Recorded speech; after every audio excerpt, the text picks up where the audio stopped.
Hey everyone, it's Friday, May 15th. Let's talk PlayStation. Alright, so this is the, third, fourth week in a row we've talked about PT, but the new development for this is that you actually cannot share play PT anymore. Now, initially, a lot of people thought, oh my god, this is Konami again trying to stop people from trying to play this damn thing. And that is news. You cannot use share play with PT this past week.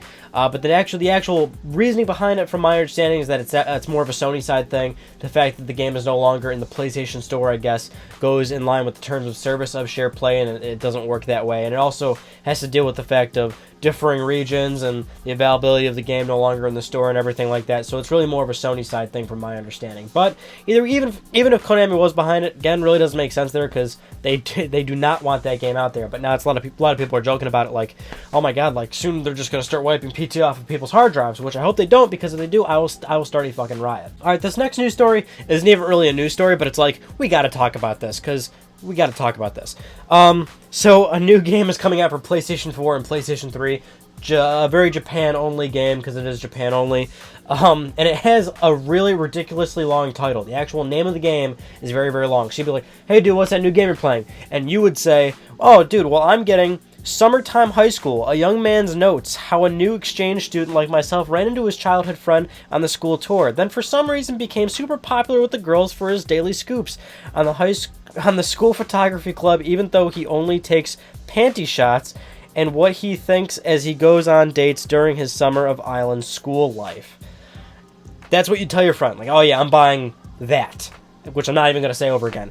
And the game's about a high schooler who's an amateur photographer, and he tries to take upskirt shots of his classmates, and you're trying to avoid getting caught. Very, very, very Japan, let's just put it that way. But that is definitely a mouthful. Not even news, just like, come on. Gotta talk about the high school kid trying to take panty shots there. Alright, now moving on to actual news. NPD came out for April, and it turns out that Xbox One has outsold PlayStation 4 in North America for the April NPD. So, pretty surprising there, especially since I thought Xbox One would start outselling PS4 since the beginning of this year, and it took them up until April to finally take over 1 month. But yeah, so Xbox One finally outsold a little bit. PlayStation 4, of course, still leading in software sales, and is still outselling Xbox One worldwide for April, but Microsoft did take April in just strictly North America. And when I always tell people that I think Xbox One will eventually take over PlayStation 4 in North America, people, are easily able to say, oh, well, Ryan, PS4 is doing so damn well, and that's absolutely true, but people need to understand that Microsoft is not that far behind in North America. The numbers are online, you can easily read this up. Microsoft is about roughly 800,000 to 1 million units behind PlayStation 4 right now in just strictly North America. That's not many units at all. Only 800,000 to like 1 million, roughly speaking. We don't know the exact numbers. That's very, very, very, very close. Microsoft would only need one really good holiday season, one really good Black Friday of an extra 1 million systems, and they've already caught up and then some. So they're not that far behind. And it's good. I want to see them. I want to see them do better. I want to see them catch up. I would prefer 2 out of 3 next-gen systems to do really well. I'm sorry, current-gen systems to do really well. I prefer that than only 1 out of 3, so yeah, that's news. So we finally got some more news on the Ratchet & Clank PlayStation 4 reboot and the Ratchet & Clank movie. So first up, the Ratchet & Clank game has been delayed into 2016. Kind of unfortunate there, but it's coinciding with the movie's new release date of April 29th, 2016. So the movie will be hitting theaters in April 2016, and the game will be releasing alongside it, 2016. We kind of all expected that the movie and game would be coincided and released at the same time, which would be pretty good there.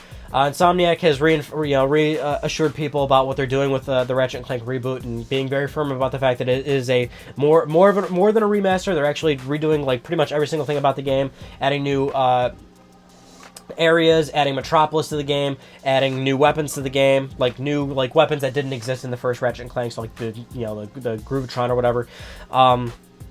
Adding all sorts of new shit. So it's basically going to be an actual full-on. It's still going to be the first game, essentially, but a lot of extra shit. The really interesting thing is about the movie. The movie, they announced some of the voice talent for the movie, and they actually got some pretty big names in it, which probably tells you why this is going to be a pretty big theatrical release, or at least that's what I'm hoping for. For the actual voice talent, they got Paul Giamatti as Chairman Drek, John Goodman, shout out to Roseanne, as Grimroth, Bella Thorne as Cora, Rosario Dawson as Alaris, and Sylvester Stallone as Victor. If I can have Sylvester Stallone there, like I said, they got big names in there. And of course, joining the usual talent from the game, James Arnold Taylor, Ratchet, David Kay, as Clank, Armin Shimerman as Nefarious, and Jim Ward as Captain Quark. So really, big. I'm surprised at the voice talent they got for the movie. So definitely, I'm really hoping some big event comes out of this. The big, a lot of marketing push on this for the movie, a lot of marketing push for the game, and just show some big relevancy for not only Ratchet and Clank but platformers. Shout out to this past week with that Kickstarter for Ukulele and how it's getting millions of dollars. It's nice to see that people want platformers to come back. I would love to see a return of platformers. I don't think that'll necessarily happen, but it will certainly show some prominence and maybe show smaller development teams, indie developers, maybe that there's a lot to be made from jumping into full 3D platforming games again. So the big news story that happened this past week that I want to talk about with you all is that Ubisoft confirmed in their latest financial investor call that they're not going to be developing major games anymore for PlayStation 3 and Xbox 360. Only their casual titles like Just Dance will still be getting made for those systems. But otherwise, any big major games, they're done with PS3 and 360, which to be expected. PS3 and 360 are not going to live forever. That shift will definitely happen at some point, but we're finally getting to this point now. Ubisoft is a big publisher, multi-billion-dollar publisher. So just to see them saying it right now, hey, we're finally done, we are moving on, that is just one step closer to sort of that new standard, the new next level of where game development is going to be. No more cross-gen games, hopefully. That is a good thing. I'm actually surprised it is happening as soon as it did. I would have expected at least till 2016. Late 2016, that a lot of major developers and publishers would finally move on over away from PS3 and 360, especially since they do have such a large install base. I mean, PS3, 360, that's 80 million systems each. That's 160 million pieces of hardware out there. That's still a lot of software you could potentially sell. And you got to figure Ubisoft is a big publisher. I'm legitimately surprised that they wouldn't hire some port studio or any random development studio that could make a lesser gen version of the next big title that they're going to release, just for the sake of the fact that they can earn profit off of it. But Ubisoft is saying that is not really a viable option anymore, which I guess it is a good thing.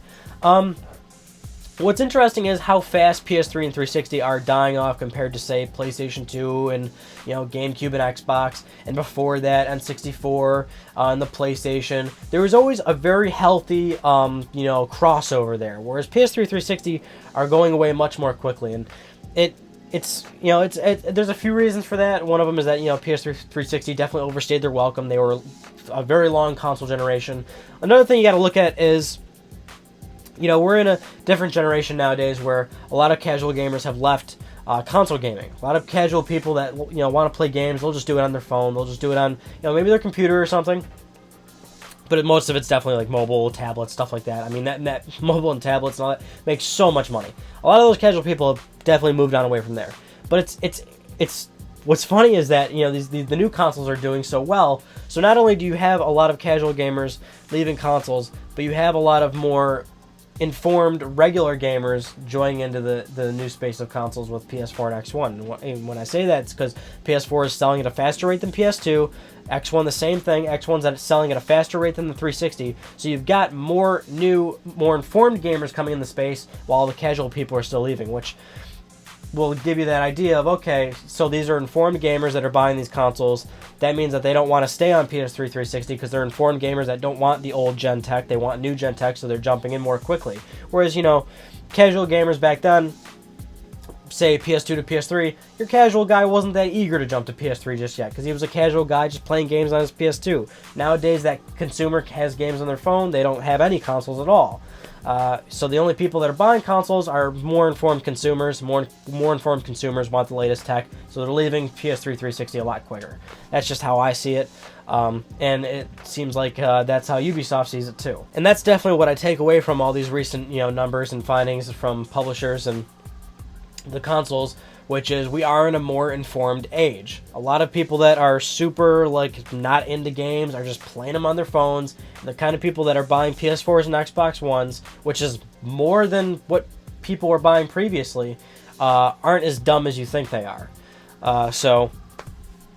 And I find that to be a good thing. The more informed consumers are, the better. That is all I want to talk about with you guys this week on Let's Talk PlayStation. So, check out this week's episode of Ryan on Gaming. The topic is no, that's last week's topic. The topic is what makes a game the greatest game of all time. You're thinking to yourself, like, that's like impossible to answer. It pretty much is impossible to answer. But I would give you my non-answer in that video and my actual true opinion of what I do think, certain elements of a game that does make it a Class A type of product, a masterful sort of game and a masterful experience. Check it out, man. Some pretty good shit. Keep submitting topics by all means. I need those topics. I eat them like cereal. And I do eat cereal a lot. That's why I said that. And that's pretty much it. So, thank you all for talking with me. My name is Ryan Badecki, and I'll see you guys all next Friday.